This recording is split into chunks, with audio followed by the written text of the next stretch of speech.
Ahoy, my name is Frank Polson. I'm from the Long Point First Nation community in Wenaway, Quebec, and I'm a traditional Algonquin artist.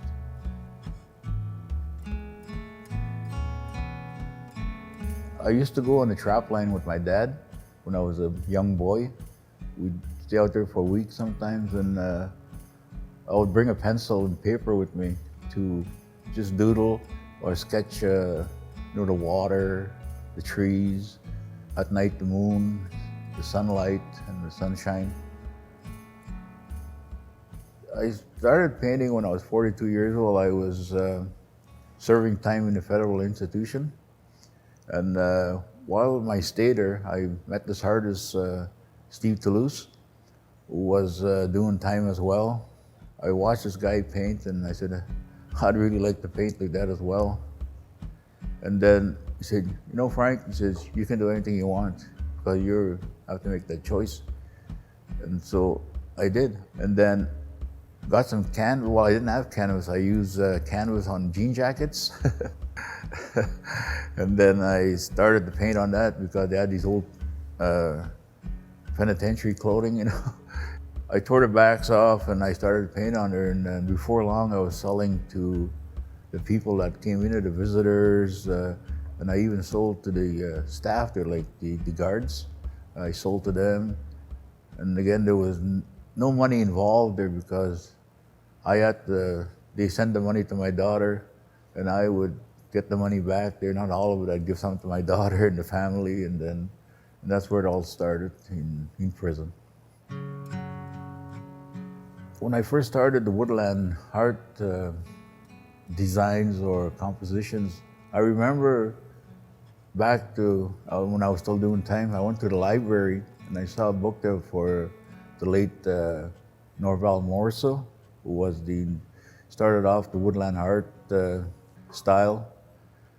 And I said, well, maybe I can do that too, you know. I didn't want to copy Norval Morso, but I bored these black spirit lines, which I use to begin a painting. I always use the black lines. And then I put in the color, and then I come up with ideas in my mind, and then I put them on canvas.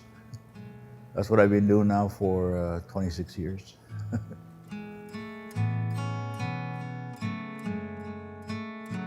4 years ago, I got an email from Royal Canadian Mint. They said they saw my work, you know, on the internet. And they asked me if I was interested in doing the 13 grandmother moons on coins. And I said, yeah, I'm interested. I'm always looking for commission work, you know, because that's what I do for a living.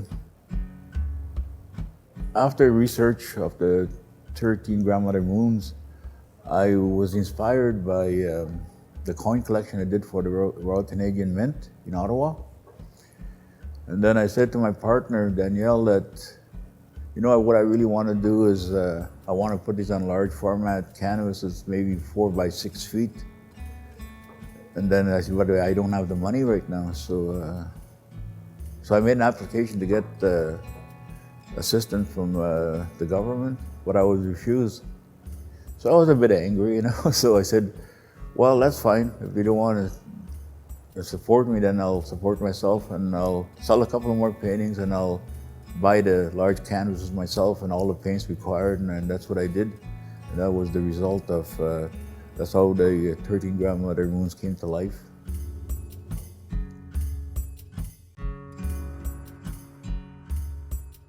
Onagadia gahiwe, dayetinu heradone yukiso tasunto nekagarakwa. Negadine skatne yodio dajine gununque, zinahode yonaderi mundu. Now has come the time for us to honor our grandmother moon. She who works with the women in all their duties. We honor our grandmother moon. Grandmother moon guides the women when it's time to give birth. Grandmother moon guides the seasons, the high tides, the low tides. When we have our women's full moon ceremony, we keep a jar of water at night so that Grandmother Moon can look down on it and bless that water for the women. We never forget that women are givers of life, and water is life. The woodland style art is based on healing as well.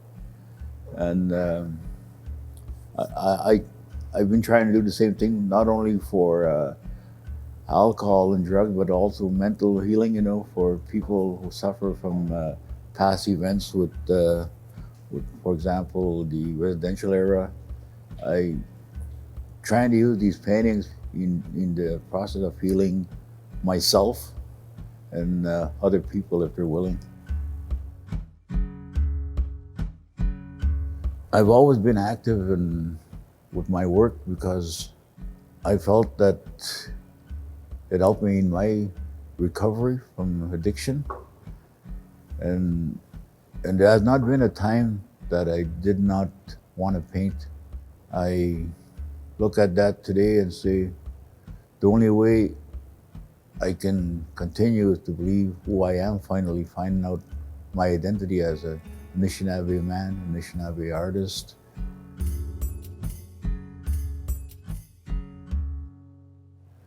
Today, I go in schools and teach the elementary level in non-native schools.